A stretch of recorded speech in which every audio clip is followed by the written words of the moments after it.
আমাদের মিটিং হয়েছে, এখনো পর্যন্ত কনফার্মেশন ওনার অফিস থেকে তো লাস্ট দিনের আগে আসা সম্ভব নয়, তো 30-31 ওনার আসার সম্ভাবনা আছে, উনি আসবেন।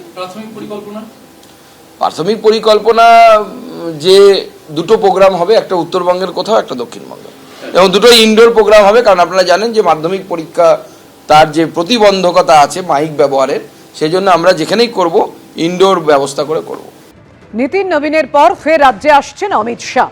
30শে জানুয়ারি রাজ্যে আসছেন কেন্দ্রীয় স্বরাষ্ট্রমন্ত্রী। 30-31শে জানুয়ারি রাজ্যে অমিত শাহর কর্মসূচি রয়েছে। উত্তরবঙ্গ দক্ষিণবঙ্গের কর্মসূচিতে যোগ দেবেন তিনি। অমিত শাহের সফরসূচি জানিয়েছেন সুকান্ত মজুমদার।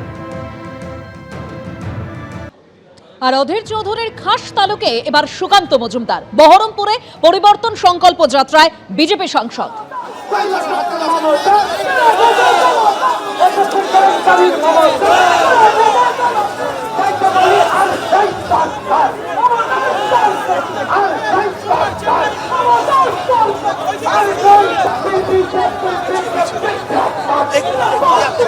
বহরমপুর শহরে মিছিল করছেন কেন্দ্রীয় শিক্ষা প্রতিমন্ত্রী সুকান্ত মজুমদার এবং বিধায়ক রয়েছে বিজেপির। ত্রিমুখী লড়াই না চতুর্মুখ? দেখুন, এখন বহরমপুর বলুন বা অন্য কোনো জায়গা বলুন, এখন গড় বিজেপির তৈরি হয়েছে, না হয় তৃণমূল আছে। এখানে কংগ্রেসের কিছুটা অস্তিত্ব ছিল, কিন্তু অধীর বাবু গত লোকসভা নির্বাচনে হারার পর থেকে কংগ্রেস সমানে ক্ষয়িষ্ণু শক্তি। বর্তমানে এই যে ছাগলের তৃতীয় সন্তান অর্থাৎ কংগ্রেস, বামফ্রন্ট, এখন নতুন আবার ঝাপ মাপ বাপ কত কি এসেছে, তারা কোথায় থাকবে, তাদের ইকুয়েশন কি হবে, বাংলার মানুষের কাছে কোনোটাই স্পষ্ট নয়। কিন্তু বিজেপি এবার সরকারে আসছে। এই সিট আমরা গতবার জিতেছিলাম, আমাদের কাঞ্চনদা এখান থেকে বিধায়ক, আগামী দিনে কাঞ্চনদার সিট আমরা আবার জিতবো, কেউ আটকাতে পারবে না। এবং ভারতীয় জনতা পার্টি এইবার এই জেলা থেকে আমরা অনেকগুলো সিট, যে সিটগুলো গতবার আমরা সামান্য কিছু ভোটে হেরেছি, সেই সিটগুলো যেমন বড়ুয়া থেকে শুরু করে অনেকগুলো সিট, আমরা 4টে সিট কমসে কম আমরা এখান থেকে জিতবো। এই যে আপনি বলছেন যে বেশ কিছু সিটের সমীকরণ বদলে যাবে, হুমায়ুন কবির আমরা জানি 6ই ডিসেম্বর থেকে বাবরি মসজিদের শিলান্যাস, 22শে ডিসেম্বর দেখা গেল নতুন দল। এই হুমায়ুন কবির হাতেও কোনো ফ্যাক্টর হবে মুর্শিদাবাদে? দেখুন, মুর্শিদাবাদে আগে সে দলটা চালু তো করুক, দল চালু না করলে কি হবে? এখন তো দল চালু হয়নি, তো দলটা শুধু নামে কাগজে কলমে হয়েছে, জলকে ধরাতলে দেখা যাচ্ছে না। রাজনৈতিক দল ধরাতলে না এলে পরে কাজ হয় না, গ্রাউন্ডে নেমে কাজ করলে পরে বোঝা যাবে কত দম। আজকে দেখা গেল হুমায়ুন কবিরের প্রস্তাবিত যে বাবরি মসজিদ, সেখানে একদিকে মাটি পরীক্ষা হচ্ছে, অন্যদিকে রাম মন্দিরের এতদিন যা শাখারব সরকারের তৈরি করা রাম মন্দির ছিল, রাম মন্দির ট্রাস্ট, সেই রামলালা ট্রাস্টের ওয়েবসাইট উদ্বোধনে কেন্দ্রীয় মন্ত্রী সুকান্ত মজুমদার।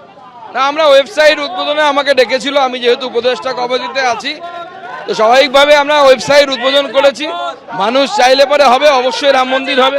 আর ভারতবর্ষে যদি রাম মন্দির তৈরি না হয়, পশ্চিমবঙ্গে যদি না হয়, মুর্শিদাবাদে যদি না হয়, তাহলে কোথায় হবে? একদিকে নন্দীগ্রাম 2 ব্লকের ছবি আপনারা দেখলেন। সামান্য সমবায় সমিতির নির্বাচনকে কেন্দ্র করে অশান্তি বাদ গেল না। আর এবার তারকেশ্বরের ছবি রাখবো, সেখানেও তৃণমূলের 2 গোষ্ঠীর মধ্যে বচসা তৈরি হয়। তারকেশ্বরে পিয়াসারা স্টেশনপট্টি সমবায় কৃষি উন্নয়ন সমিতি লিমিটেডের ভোটেই তৃণমূলের 2 গোষ্ঠীর মধ্যে বচসা। তৃণমূল কংগ্রেসের 2 গোষ্ঠীর জমায়েত ঘিরে উত্তপ্ত হয়ে ওঠে পরিস্থিতি।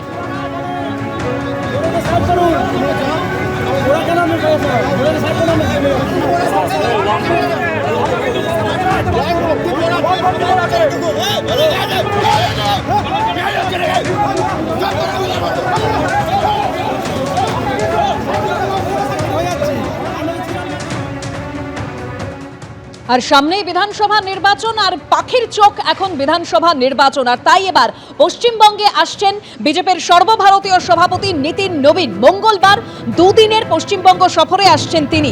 মঙ্গলবার দুর্গাপুরের কম্মল মেলায় যোগ দেবেন তিনি। বুধবার কালী মন্দিরে পুজো দেবেন নীতিন নবীন।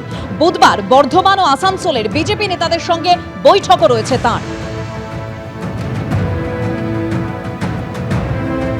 সাংগঠনিকভাবে পশ্চিমবাংলাকে পুরোপুরি তৈরি করা এবং পশ্চিমবাংলার সাংগঠনিকভাবে কেন্দ্রীয় সভাপতির সাথে পরিচিত হওয়া, এই সমস্তটাই এই কার্যক্রমের মধ্যে আছে। বাইরে যে সমস্ত অন্যান্য নেতারা আছেন, প্রধানমন্ত্রী হোক গৃহমন্ত্রী হোক বা অন্যান্যরা, তারা বাইরে মহল তৈরি করার চেষ্টা করছেন। আর তার সাথে সাথে সংগঠনকে আরও জোরদার করা এবং নির্বাচনমুখী করার জন্য কেন্দ্রীয় সভাপতির নির্দেশ এবং তার যে আশীর্বাদ, সেটা আগামী দিন বাংলার পক্ষে যথেষ্ট মঙ্গলদায়ক হবে বলে আমি মনে করি। এবিপি আনন্দ, এগিয়ে থাকে, এগিয়ে রাখে।